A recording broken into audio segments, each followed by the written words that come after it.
I love fall, and simultaneously, I hate that in-between season between fall and winter, before the snow covers everything, and you're left with barren trees.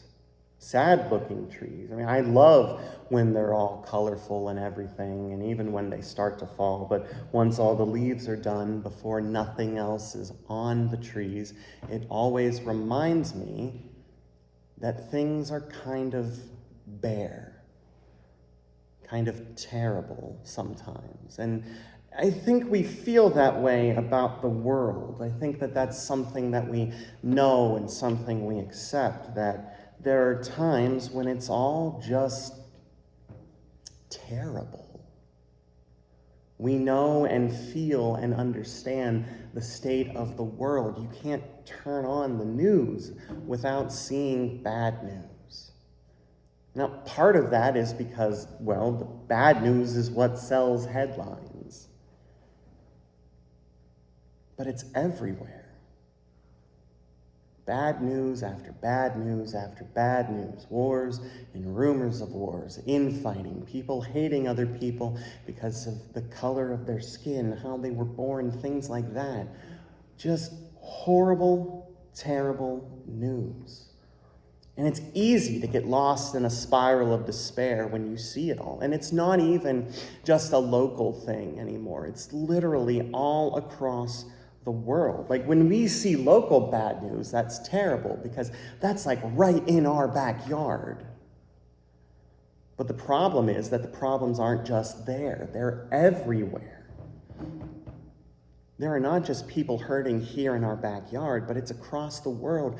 Everyone is in some form of pain all over this world.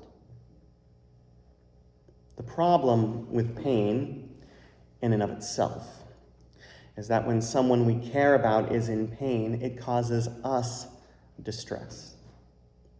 Now, some might think that the plight of others across the world is not our concern, and I slightly understand that, because what happens theoretically in another country or whatever shouldn't necessarily affect us here, except when it does. Whenever there's a war or a rumor of war, what is it that we have to go do? We fill up the gas tank as much as possible, because we know with certainty that the gas prices are going to go up, and that is something across the world affecting us here locally. See, there's no such difference between our backyard, because the whole world is our backyard. Who is thy neighbor? And the answer is, well, yes. And that's great, and that it helps us to live as Christ calls us to live, except for the problem of pain. When we see loved ones in distress or sad or whatever, it causes us that sadness and distress, because how could it not? That is what empathy is. If we live as Christ calls us to live, the problems affecting people halfway across the world are our problems. From the underground churches in China, from the war going on in the Ukraine, or the people without access to clean drinking water in Africa, these, my friends, are our siblings in need. The hurting of the world should hurt us, because we should be caring about them. There is no us and them, there is merely us. Our reading from Lamentations highlights this fact. Lamentations being one of those books we don't talk about in church because it's a bit of a downer. I mean, the whole book is called Lamentations. Sad complaining would be a good title for it. To the person writing and the community are intertwined in this passage. If the community is sad or being victimized, then the individual person is as well. You can't take somebody completely out of the context in which they live or in which they grew up in. You can't divorce someone from their community, and this is why the author weeps. Even if he actively is not going through these terrible, terrible things, the exile, well, someone else is. And that someone else is his community, his family. And that pains him because he is a part of that community. And this leads to the collective trauma of devastation and isolation that the exile was. There are few moments in the history of God's people that are sort of what I call benchmarks. Some of the most important things that happen, one of them, of course, being the Exodus. One of the other ones being, of course, the exile of the people of Israel. This traumatic event was something that came to define the people for years and years and years. Still to this day, the effects of it are still felt. Where you have the diaspora of the Jewish people scattered across the globe. Not where they were, quote unquote, supposed to be. It was this collective trauma that impacted them all for generations, and still to this day, the exile is rightly spoken of in terms of a terrifying reverence. There's no joy in the beginning of this reading. There is no happiness. There is simply sadness. There is loss. In this, the quote-unquote bad guys have already won. And the problem isn't just that all of that is going on, because that in and of itself is terrible. The problem is that it's happening in a widespread manner. It's not just one person going through it. See, we can ignore one person being sad. It's easy, and we do it all the time. It doesn't make it right, but it's something that we do.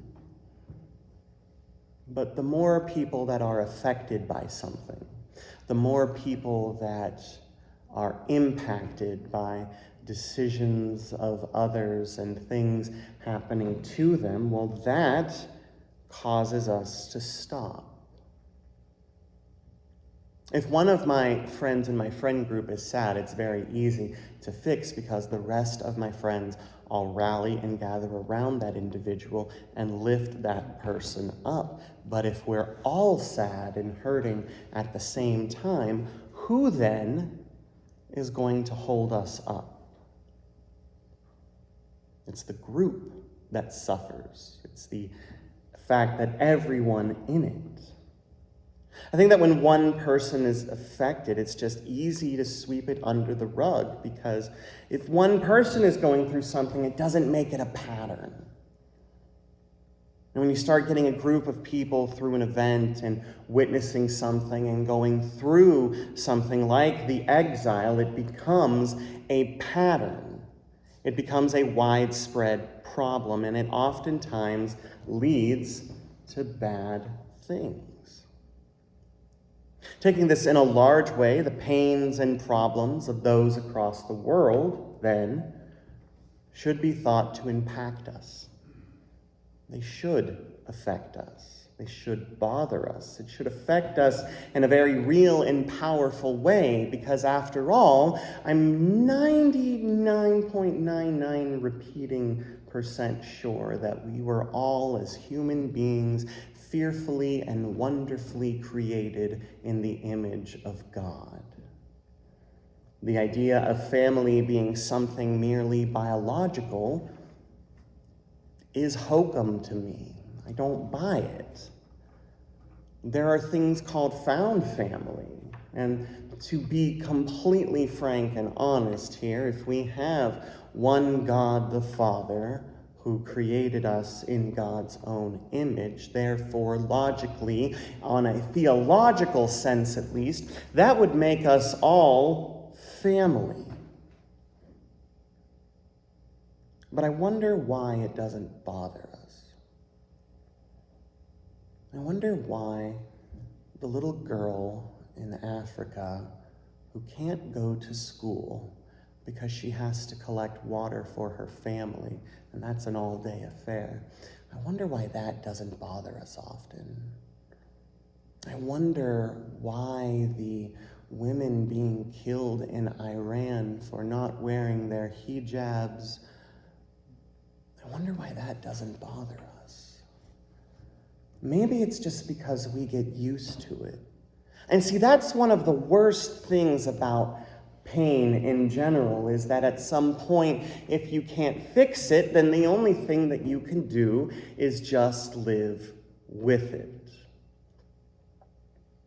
When I turned 30, my body decided to either give me bad knees or a bad back, which was really weird. All of my friends have experienced the same thing being in our 30s, and it's a roll of the dice. Are you going to wake up with sore knees or a sore back? And I got sore back, and it wouldn't matter how I slept or changing mattresses or this, that, or the other thing. When I wake up, my back is as stiff as a board. To the point where I barely notice it. I acknowledge that it's still there.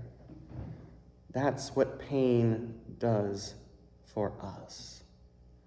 When you see enough pain, you become desensitized to it. There's a difference in giving blood, for example, or having blood taken, and someone piercing your ear, someone getting a tattoo. They're completely different things. One is like a one and done thing. The tattoo isn't. Same principle, needle in skin, you would think that it hurts, but eventually you just ignore it enough. And you're like, this is fine. The fact that we witness the world's state over and over again constantly has numbed us and has desensitized us to the suffering of others in the world. And we start to think to ourselves that as long as things are happening over there, out of sight, out of mind, is the way that we will practice things. We can ignore the underground church in China, or the women in Iran, or the children in Africa, because we don't see them. Our reading from Lamentation this morning from the lectionary ends with a bit from chapter 3. And here is the hope. Here is the reminder of the universal truth that while things are bad, while things are indeed terrible, nothing is going according to plan, the universal constant, however, is simple. God's love never fails. That's nice. That should help us get through the day, we think, right? After all, it doesn't matter what terrible thing you as a person are going through, because at the end of the day, God's love is still there. There's just two problems with that, though. One, it makes it very individual of us, and we don't think of the whole as much. And the second is, how do we get out of it? If it's such good news, and believe me, it is, the fact that God's love never fails, that God is with us always in the midst of our own personal exiles, in the midst of our global exiles, as we suffer and groan with the world, where's the way out? We have to try, though.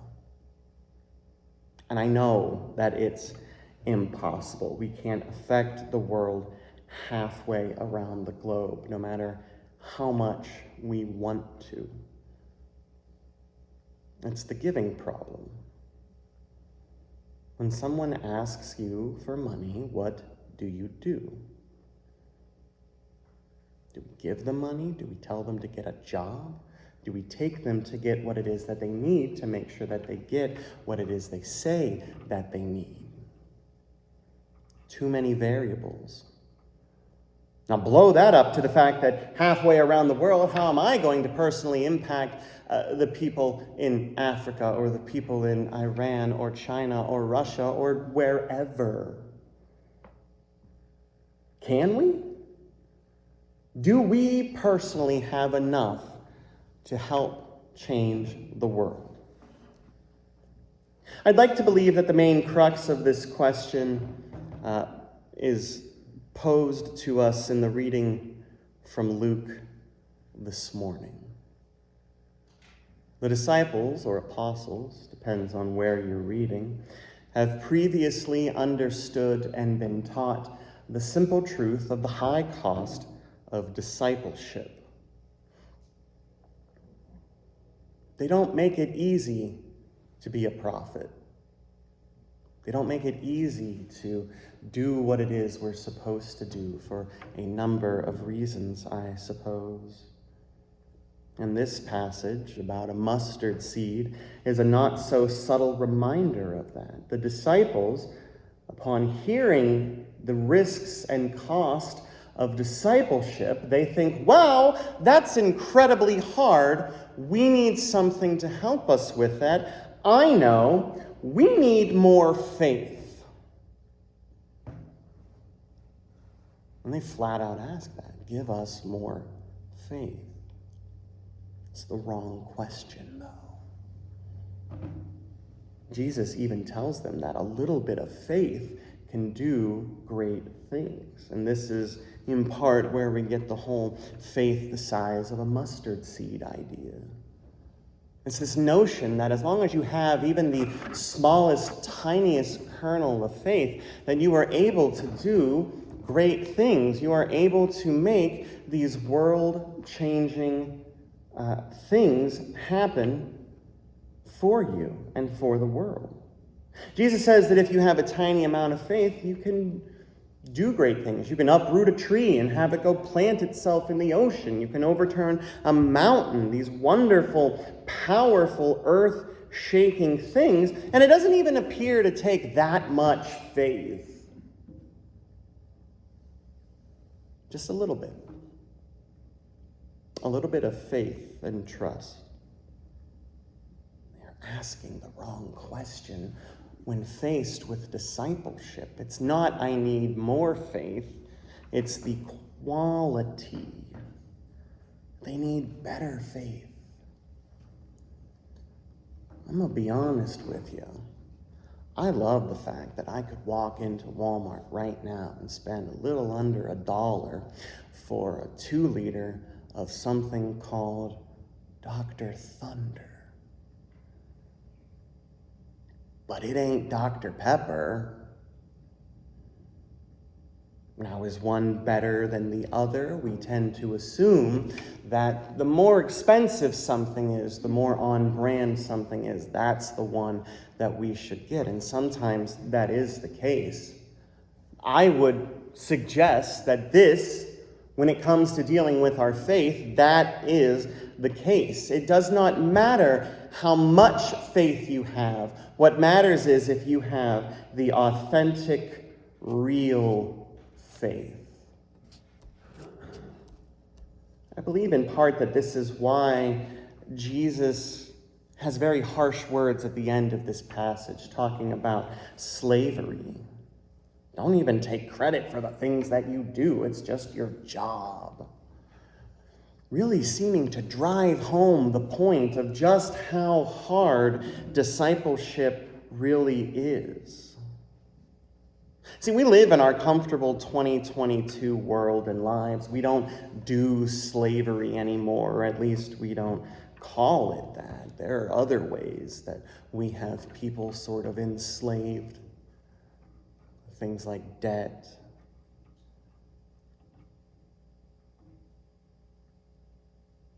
but we don't see it out in our world. Because what Jesus is talking about here is, again, the high cost of discipleship. He says, look, this is what you signed up for.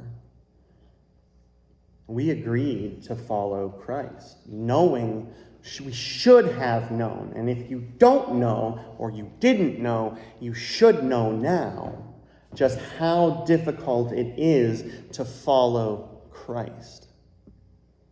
It ain't easy. But doing the right thing is seldom easy. It does not change the fact that it is the right thing. And this is where our faith comes into play. Our faith is what empowers us to do what it is that we need to do for God. It does not take a lot. Just a little bit will do. But it has to be the right kind. Now the question is, what does this have to do with Lamentations and the exile? And I would say everything. We can change the world for the hurting. I know we don't think we can, and we'll say we can't do this, that, or the other thing, and I get it, but I have to keep thinking about that stinking starfish poem. And the fact that when you help one person, you've helped them in their world. You've changed the world for at least one person. And I guess this is the scrappy young idealist in me that the world hasn't quite beaten out of me yet. But if we all just tried to change the one person's world, I think what would happen is we would change the world. So can we change the world? Yeah. But we have to do it together. In the mountains, in the face of the insurmountable, mountainous amount of odds, you need one thing to change the world: faith.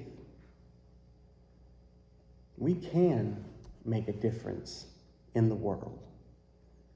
We just have to believe that we can. Amen.